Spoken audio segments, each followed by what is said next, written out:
इस्लामाबाद से सफ़र करते हुए वादी सेंसा के दिलफरेब और आली शान मकानात के नज़ारे करते सरसावा पहुँचें तो सरसावा की खूबसूरत वादी एक अलग मंजर पेश करती नज़र आती है। वफाकी दारुल हुकूमत इस्लामाबाद से बरास्ता सेंसा तकरीबन 130 किलोमीटर है। कोटली शहर को मदीनातुल मसाजिद का शहर कहा जाता है।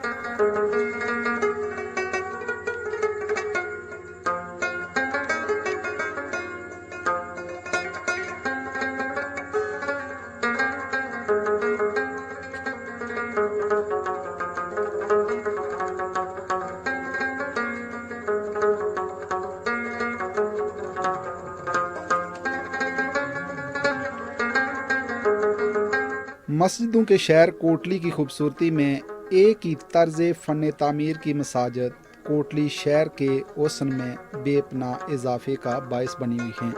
कोटली आबादी के लिहाज से आज़ाद कश्मीर का सबसे बड़ा ज़िला है। कोटली का रकबा तकरीबन 1862 किलोमीटर है। दरियाए पुंछ किनारे वसी व अरीज़ कोटली शहर का खूबसूरत मंजर हसीन लगता है।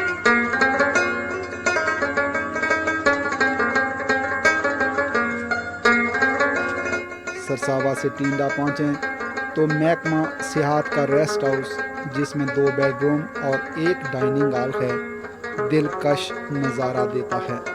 नाज़रीन, कोटली का सर्द मौसम और चाय की चुस्की के अपने ही मज़े हैं और टींडा का ये सियाती जो रेस्ट हाउस है कोटली की खूबसूरती में इजाफे का बायस बना हुआ है। यहाँ से अगर देखें तो पहाड़ों से बल खाती हुई सड़कें और दरियाए पुंछ का जो मंजर है और भी हसीन मालूम होता है। और दरियाए पुंछ के किनारे कोटली का जो खूबसूरत शहर है, दिलकश शहर है, जिसको मदीनातुल मसाजिद का शहर कहा जाता है, एक खूबसूरत और हसीन मंजर पेश कर रहा है। देखने वालों को अपनी तरफ मुतवज्जो किए हुए है। आज आपको कोटली शहर की भरपूर सैर भी करवाएंगे।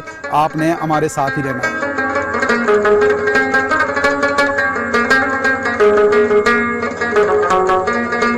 टींडा रेस्ट हाउस से कोटली शहर का मौसम देखने वालों को खुशगवार हैरत में मुब्तला कर देता है।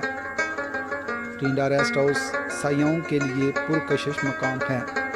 ये टूरिज़्म डिपार्टमेंट का रेस्ट हाउस है, व्यू पॉइंट पे है। यहाँ से पूरा कोटली शहर नज़र आता है और बहुत अच्छी जगह है। हमारे टूरिज़्म डिपार्टमेंट ने यहाँ पे अच्छी मतलब एक गेस्ट रूम बनाया हुआ है जो 3 रूमों पे मुश्तमिल है और हमारे आज़ाद कश्मीर में मुख्तलिफ जगहों पे रेस्ट हाउस हैं। एक सारदा भी बना हुआ है, वहाँ से भी कोटली का ज़बरदस्त व्यू है।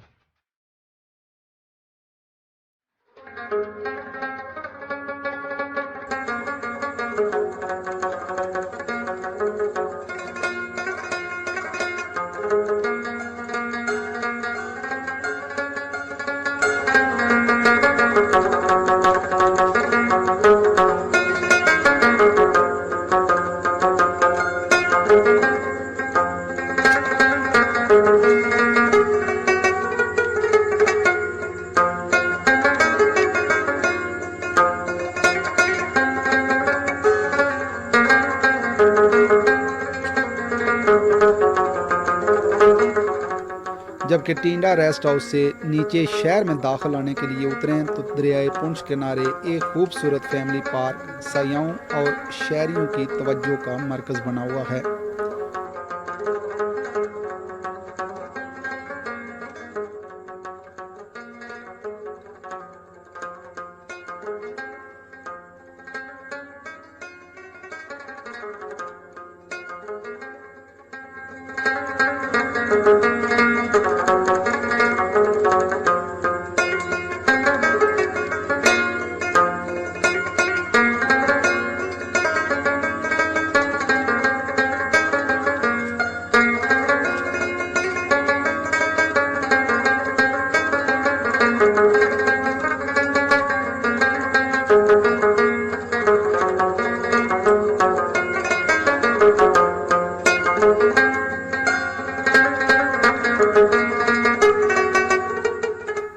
ये फैमिली पार्क बच्चों, बड़ों और ख़वातीन के लिए तफरीह का बायस बना हुआ है।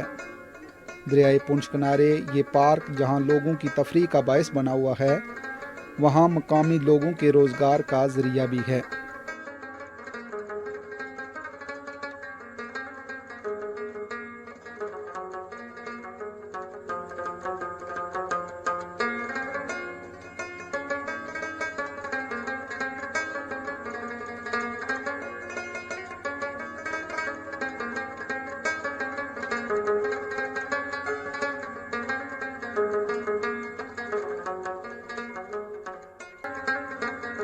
मकामी इंतज़ामिया और हुकूमत आज़ाद कश्मीर कोटली की खूबसूरती को मद्देनज़र रखते हुए इन खूबसूरत और दिलकश मकामात को मज़ीद निखारने के लिए इक़दाम करे तो न सिर्फ कोटली का शहर मज़ीद खूबसूरत हो सकता है, बल्कि सायाओं की हकीकी जन्नत भी बन सकता है। कोटली के ज़्यादातर लोग बैरून ममालिक आबाद हैं। कोटली शहर आज़ाद कश्मीर के कदीम शहरों में से एक है और इसकी आज़ाद दौर में जो तामीर और तरक्की का दौर शुरू हुआ, उसमें मुकामी लोगों का अपना बड़ा किरदार है। आज भी कोटली शहर और गिरदोनवा में बसने वाले लोग लिटरेसी रेट के हवाले से आज़ाद कश्मीर भर में दूसरे नंबर पे हैं। जहाँ तक यहाँ के बाकी बूदोबाश का तल्लक है, ये बड़ा इस्लाही इलाका है। हज़रत गलार शरीफ की सदके इस शहर को मदीनातुल मसाजिद कहा जाता है। मैं समझता हूँ कि आज के दौर में जो बुनियादी ज़रूरतें इंसानों को दस्तयाब होना चाहिए कोटली में मौजूद हैं, और जिनकी कमी है मैं तवक्को करता हूँ कि आज की हुकूमत की इनकी तकमील के लिए अपना किरदार अदा करेगी। हुकूमत आज़ाद कश्मीर को ओवरसीज़ कश्मीरियों की मदद से सियाहत के फ़रोग़ के लिए मॉडल पार्क्स, रेस्ट हाउसेस की तामीर के लिए इक़दाम करना होंगे, क्योंकि आने वाला दौर सियाहत का है और कश्मीर जो जन्नत अर्ज़ी है, सहूलियात मैसर हों तो इस जन्नत को देखने, अपना वक्त गुजारने दुनिया भर से लोगों का हुजूम कश्मीर का रुख कर सकता है। कोटली के खुशहाल लोग हुकूमत आज़ाद कश्मीर के दस्ते बाजू साबित हो सकते हैं। कोटली शहर से तत्तापानी रोड किनारे महकमा सियाहत का एक और रेस्ट हाउस सायाओं की मेहमान नवाजी के लिए हाजिर है। इस रेस्ट हाउस में तकरीबन 6 बेडरूम्स हैं। साफ़ सुथरा खाना और खुशगवार माहौल कोटली शहर की खूबसूरती में इजाफा है।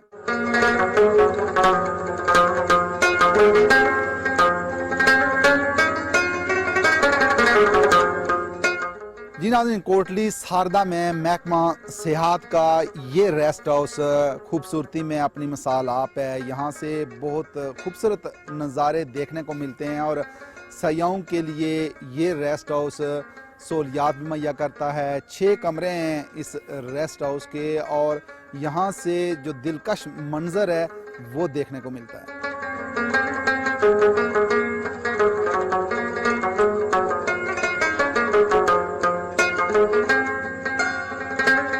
कोटली के नौजवान सियाहत के फ़रोग़ के लिए भी काम कर रहे हैं। मैं पर्सनली प्रमोट करती हूँ कोटली आज़ाद कश्मीर में टूरिज़म को, क्योंकि कोटली एक बहुत खूबसूरत इलाका है एंड यहाँ पे सब लोगों को एक बार अपनी ज़िंदगी में ज़रूर विज़िट करना चाहिए। हमारी रोड्स, यहाँ के डैम्स, यहाँ के पार्क्स, हर चीज़ आहिस्ता आहिस्ता और इम्प्रूव हो रही है और बहुत खूबसूरत है। यहाँ पे एक सारदा व्यू पॉइंट भी है जिधर से बहुत खूबसूरत पूरा कोटली नज़र आता है और बहुत खूबसूरत नज़ारा है। यहाँ की ब्यूटी और यहाँ की एजुकेशन और ऑल आर्ट टूरिज़म और ये एक कोटली के नाम में 4 चांद लगाने में एक हमारे लिए इजाफा करती है। और बाकी अगर बात की जाए तो यहाँ के जो वॉलंटियर्स हैं हर जगह पे जो भी कश्मीर का मामला हो और ब्लड डोनेशन और इस तरह के मामलात में भी बहुत ताउन करती हैं।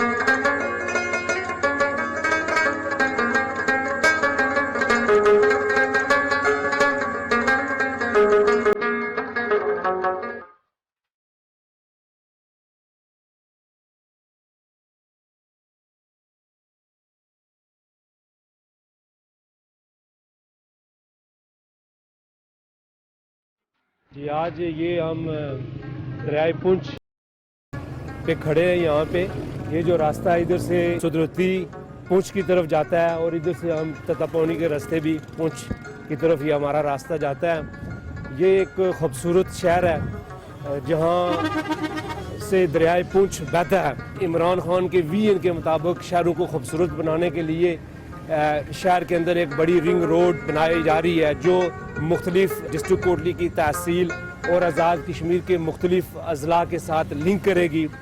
कोटली को कॉरपोरेशन बनाने और बिग सिटी का दर्जा भी देने जा रही है। हमें यहाँ पे टूरिज़म के अंदर हमें इन्वेस्ट करने की ज़रूरत है ताकि सियाह पाकिस्तान से दुनिया भर से आएँ तो उनके लिए हमें जो उनकी अकोमोडेशन है इस स्टैंडर्ड के मुताबिक ताकि वो यहाँ पे राइश पजीर हो सके, यहाँ रह सके और जो खूबसूरत कोटली है, मस्जिदों का शहर है, उसका नज़ारा कर सके, उसके मनाजिर को देख सकते हैं। मैं ये समझता हूँ कि वो तमाम जो फैसिलिटीज़ हैं हमने टूरिस्ट के लिए हमने मुहैया करनी है ताकि वो यहाँ पे आ सकें, ताकि यहाँ की जो टूरिस्ट इंडस्ट्री है वो डेवलप हो सके। मैं समझता हूँ कि इंशाअल्लाह हमारी जो पीटीआई की हुकूमत है वो आने वाले वक्त में मज़ीद यहाँ पे इन्वेस्ट करेगी और इसको आज़ाद कश्मीर के तमाम शहरों को खूबसूरत बनाएगी, बिलखुसूस कोटली में, चूँकि हमारे जो वज़ीर-ए-आज़म हैं वो कोटली और पूंछ के दरमियान रहते हैं और यहाँ के हालात को जो लोगों के मसाइल को उनको अच्छी तरह से जानते हैं, तो वो इसको खुसूसी तवज्जो देंगे।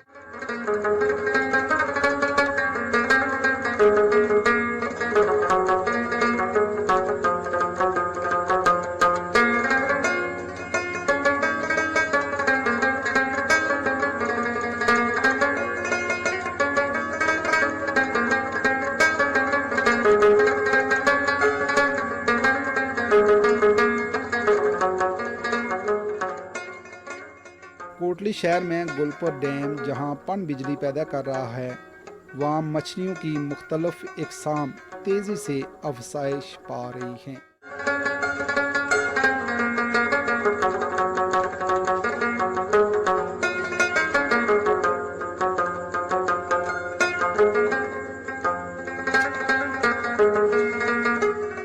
हम यहाँ पे शिकार करने आते हैं। जो इस वक्त शिकार पे पाबंदी लगाई गई है, शिकार बंद कर दिया गया है, जिसकी वजह से हमें थोड़ी सी दिक्कत आ रही है शिकार करने में, क्योंकि इस वक्त ब्रीडिंग का सीज़न है, जिसकी वजह से शिकार को बंद कर दिया गया है। हमारे यहाँ कोटली में बहुत सी किस्म की फ़िशें हैं। जो यहाँ के इंचार्ज हैं सिस्टम के वाइल्ड लाइफ के, माशाल्लाह वो भी बहुत अच्छे हैं, हमारे साथ बहुत ही ताउन करते हैं। हमारे साथ हर किस्म का जो है ना उनका प्रोटोकॉल होता है, कोई भी किस्म का मसला हो तो हमारे साथ खड़े होते हैं। हमारे यहाँ कश्मीर में माशाल्लाह बहुत ही, आप देखेंगे ये तलालाड़ का एक पुल है जहाँ पे जो ना ये कोटली 2 हिस्सों में तकसीम होता है। तो इस वक्त हम पुल पे खड़े हैं, आप देख सकते हैं कि हमारा ये जो व्यू है कितना प्यारा व्यू है।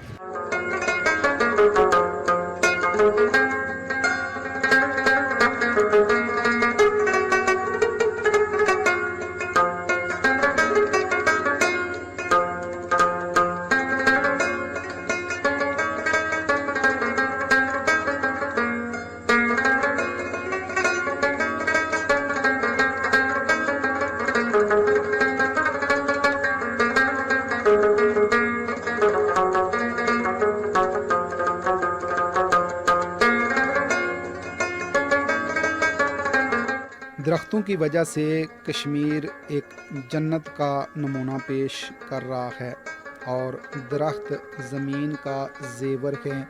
बिलियन ट्री मंसूबा आज़ाद कश्मीर की तकदीर को बदल सकता है।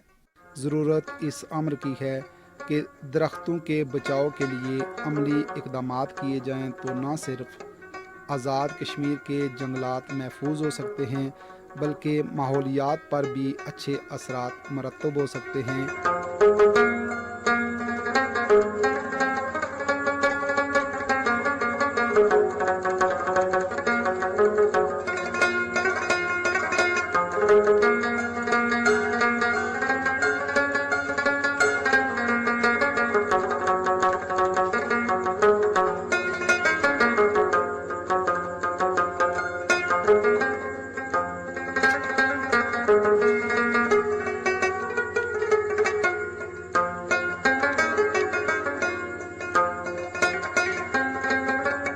माहौल के बहुत सारे अवामिल हैं, तो इंसान जो है बेसिकली इंसान जो है वो अहम उनसर है इस माहौल का।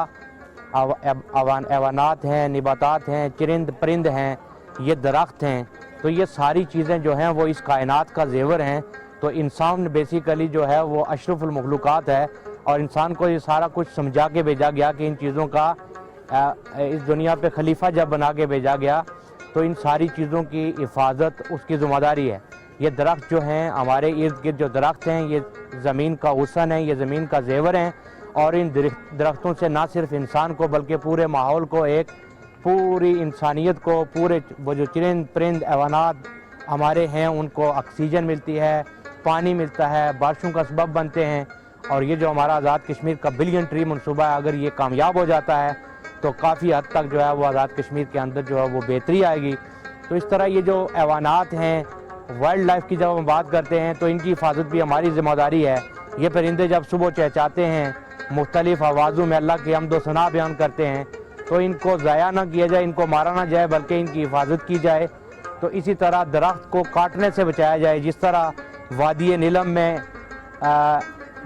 30,000 जो दरख्त हैं वो काटे जाते हैं सालाना, उनको बचाया जाए। उनके ज़मीन, ये दरख्त जो हैं ज़मीन को कटाव से बचाते हैं, पानी का सबब बन रहे हैं, हमारी ज़मीन का हुस्न है, तो इनकी हिफाजत भी हमारी ज़िम्मेदारी है। तो फिर जब हम माहौलियात की बात करते हैं तो ओवरऑल जो हमारा माहौल है वो उसमें ये जो मैंने फैक्टर गिने हैं कि इंसान, हैवान, परिंद, चरिंद, इन सारी चीज़ों पर अगर किसी की दस्तरस है तो वो सिर्फ़ और सिर्फ इंसान की दस्तरस है। और सारी चीज़ें इनको इंसान ही बना सकता है और उनको इंसान ही उजाड़ सकता है। तो इसलिए हमें कोशिश करनी चाहिए कि अपने माहौल को साफ़ सुथरा भी रखें, उसको बनाने में अपना किरदार अदा करें, ना कि उसको उजाड़ने में हम उसके उजाड़ने का सबब बने।